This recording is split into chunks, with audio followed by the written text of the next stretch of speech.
मुख्यमंत्री डॉक्टर मोहन यादव की अध्यक्षता में आयोजित कैबिनेट में कई अहम प्रस्तावों पर चर्चा करने के बाद स्वीकृति प्रदान की गई। बैठक के बाद कैबिनेट मंत्री चैतन्य कश्यप ने मीडिया को बैठक में लिए गए अहम फैसलों की जानकारी दी।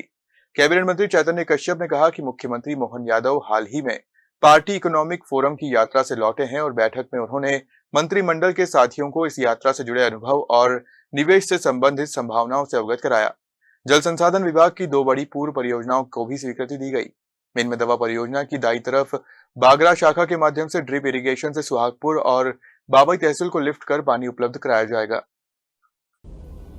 बात की प्रथम मंत्रिमंडल की बैठक माननीय मुख्यमंत्री डॉक्टर मोहन यादव जी की अध्यक्षता में आज संपन्न हुई। सर्वप्रथम मैं आप सबको गणतंत्र दिवस की शुभकामनाएं देता हूं और उसी के साथ मध्य प्रदेश में जो हमारी सरकार है वह बहुत तेज गति से आगे बढ़ रही है और मुख्यमंत्री जी ने वर्ल्ड इकोनॉमिक फोरम की यात्रा में जो वो होकर के आए हैं उससे मंत्रिमंडल के साथियों को अवगत कराया है। प्रेस को तो मेरे ख्याल से पूर्व में ही कई चीजें विस्तृत रूप से बता चुके हैं, फिर भी कोई महत्वपूर्ण जो चीजें थी, विश्व आर्थिक मंच पर भारत का सबसे बड़ा दल इस बार गया और मध्य प्रदेश में मुख्यमंत्री मोहन यादव जी के नेतृत्व में कई नए आयाम मध्य प्रदेश के लिए खुले हैं। वे सबसे महत्वपूर्ण है, वे स्पेस टेक नीति में हो, चाहे हमारे सर्वर के अंदर हो, गूगल से, एनवीडिया से, लॉजिकल पार्क के लिए, ऐसे कई विभिन्न आयामों में जो पिछले 2-3 सालों से एक माहौल बनाया गया है निवेश का मध्य प्रदेश में, और निवेश के अंदर हम मध्य प्रदेश को डेस्टिनेशन बनाने में सफल भी हुए हैं। आज उसी का परिणाम है कि हम लोग एक नई गति के साथ में और विश्व के मंच के ऊपर भी अपने आप को प्रस्तुत कर पा रहे हैं। आज की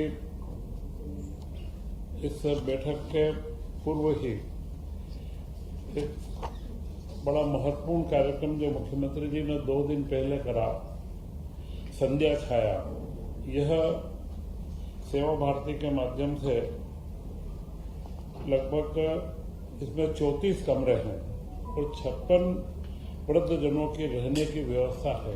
यह ओल्ड एज केयर होम की योजना मध्य प्रदेश में सर्वप्रथम प्रारंभ की गई है। यह एक सामाजिक सरोकार वाली बड़ी महत्वपूर्ण योजना है और इसकी महती आवश्यकता लंबे समय से थी। इसका शुभारंभ मध्य प्रदेश में मुख्यमंत्री के द्वारा किया गया।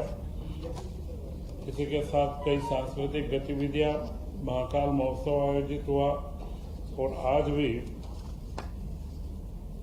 खेलो एमपी का यूथ गेम्स का उद्घाटन टीटी नगर स्टेडियम में संपन्न होने जा रहा है, जिसमें मुख्यमंत्री की अध्यक्षता में वह शुभारंभ होगा। इसका उद्घाटन भी वर्ल्ड क्लास लेवल के ऊपर जो अंतर्राष्ट्रीय ओलंपिक या एशियाड गेम्स के ओपनिंग होते हैं उसी की तर्ज के ऊपर इसका उद्घाटन का एक समारोह आयोजित है। इन सारी चर्चाओं के बीच प्रदेश के विकास के लिए कई योजनाओं को स्वरूप देने की चर्चा मंत्रिमंडल में हुई है। उसमें एक पिछले वर्ष मई में पचमढ़ी के अंदर जो पूरा पचमढ़ी नगर है उसका पूरा जो क्षेत्र है इसके बारे में एक निर्णय हुआ था, परंतु उसमें बाद में सुप्रीम कोर्ट के अंदर कोई समस्या आई है तो कुछ नदियां, नाले व सड़कें उसके अंदर छूट गई थी। उनको निकाल करके वापस से मिला के और साडा क्षेत्र जो विकसित किया गया है उसके अंदर एक परिवर्तन किया गया है। तो कुछ खसरे खाते बदल करके पुनः उसका अनुमोदन मंत्रिमंडल ने किया है, जिससे सुप्रीम कोर्ट के माध्यम से यह पचमढ़ी के विकास का क्रम नए सिरे से जो हम चाह रहे हैं कि पचमढ़ी एक अपने आप में पर्यटन का मध्य प्रदेश का श्रेष्ठ केंद्र बने, उसमें हम आगे बढ़े हैं। टाइगर रिजर्व आप सब जानते हैं, पूरे हमारी टाइगर की जनसंख्या मध्य प्रदेश में बड़ी तेज गति से बढ़ रही है और उसको देखते हुए हमारे यहाँ के 9 टाइगर रिजर्व हैं, उन रिजर्व में बफर जोन के अंदर भी कई घटनाएं सामने आ रही है। तो बफर जोन में जो टाइगरों की जनसंख्या बढ़ने के कारण से बफर जोन को भी सुरक्षित बनाना, इसके लिए एक 390 करोड़ की योजना मंत्रिपरिषद के द्वारा भी स्वीकृत की गई है। इसी के साथ मंत्रिपरिषद के द्वारा जल संसाधन विभाग की 2 परियोजना स्वीकृत की गई है।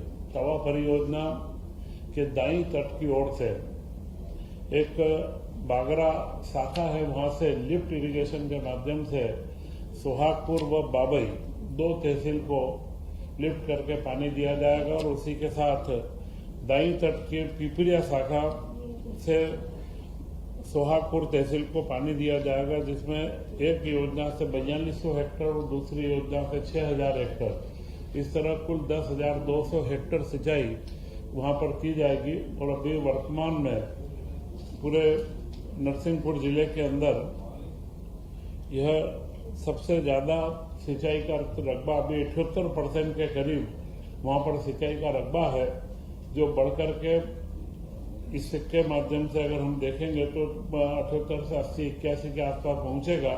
और मुख्यमंत्री जी की जो मंशा है कि खेती के रकबे में जहां आवश्यकता है 100% तक सिंचाई में पहुंचे, उस दिशा में यह जो हमारे पास उपलब्ध पानी है, यह पानी तवा डैम में उपलब्ध पानी की जो हम क्षमता से कम उपयोग कर रहे थे, उसका उपयोग करके और इन दोनों योजनाओं को बनाया गया है।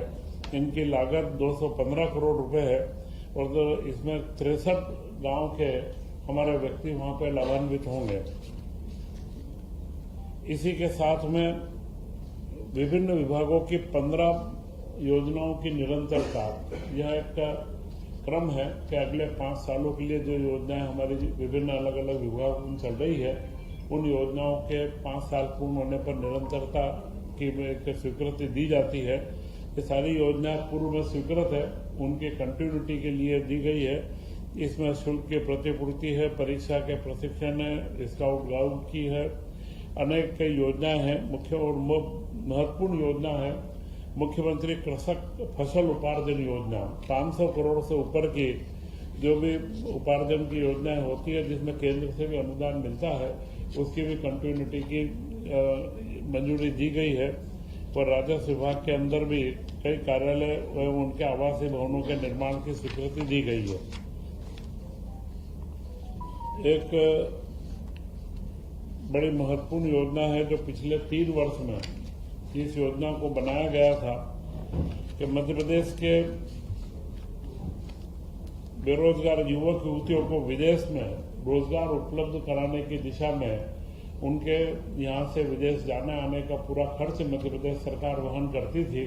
वह 2022 की योजना को अब उसका नाम बदल करके निवेश योजना और उसको अन्य पिछड़ा वर्ग के युवाओं हेतु रोजगार निवेश नियोजन योजना 2025 उसका नाम किया गया है। और इसमें महत्वपूर्ण बदलाव ये करा है, पूर्व में जब ये योजना बनी थी तब इसमें सिर्फ जापान के लिए युवाओं को भेजने का प्रावधान था, परंतु अब ये दुनिया के कौन से किसी भी देश में अगर कोई युवा कार्य के लिए जाता है तो उसको उसके आने जाने के व्यय की प्रतिपूर्ति राज्य शासन के द्वारा की जाएगी। और इसमें करीब करीब 500 से ज्यादा 600 बच्चे प्रति वर्ष यहाँ से बाहर जाएंगे। इसके लिए 45 करोड़ रुपए का प्रावधान किया गया है। तो ये कल्याणकारी कार्य, सिंचाई के कार्य और 2026 को जो कृषक कल्याण वर्ष के रूप में मना रहे हैं, उसके लिए सिंचाई योजनाओं के कार्य, इन सबको मिलाकर के और आज की मंत्रिपरिषद की बैठक में एक गणतंत्र दिवस की शुभारंभ के बाद एक नई शुरुआत के रूप में आज की बैठक संपन्न हुई है। और इसमें जो मैंने आप सबको ये महत्वपूर्ण निर्णय हुए थे वह सब आपको प्रस्तुत किए हैं। और मैं चाहूँगा अगर इसमें कहीं आपको कोई विषय हो जानकारी के बारे में तो मैं आपको इसके बारे में जानकारी पहले बताया गया था। योजना वही रहेगी। अब जापान के अलावा भी कहीं विदेश में किसी भी देश के अंदर अगर वो जाते हैं तो उनको उसका लाभ दिया जाए। अन्य पिछड़ा वर्ग, अति नहीं, अन्य पिछड़ा वर्ग। नाम इसका युवाओं तो 2025 मुख्य बात है। अन्य पिछड़ा वर्ग के युवाओं हेतु विदेश रोजगार निवेश जो 2000 पहले 22 था उसको 2025 कर दिया गया, क्योंकि जापान से के बाद में पूरे देश के बाकी भी देशों को जोड़ा गया, इसलिए इसका नाम भी बदल करके और अगली इसकी कंटिन्यूटी पूरी दी गई है। 3 साल नहीं, युवा उद्यम नहीं, ये है विदेशों में रोजगार नियोजन। ये इसका उद्यमी से इसका संबंध ये तो करीब करीब मेरे ख्याल से सभी लोग वहाँ पर सर्विस के लिए जाते हैं। तो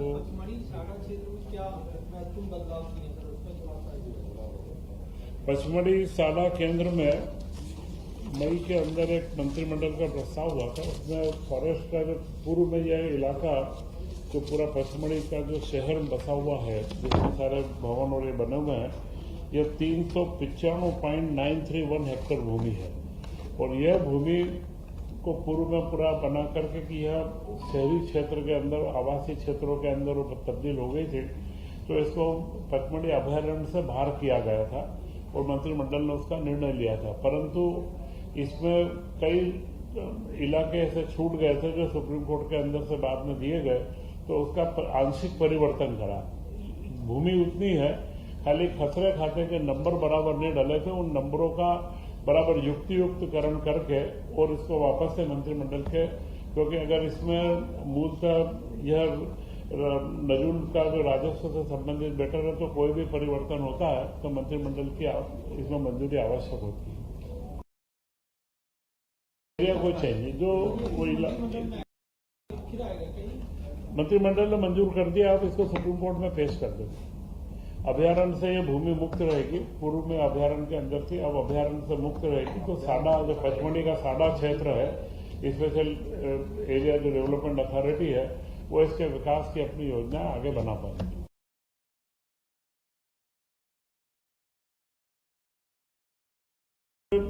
बदल करके फॉरेस्ट के साथ जो डिसीजन हुआ अभयारण्य का हुआ उसको सुप्रीम कोर्ट में खाली पेश करना।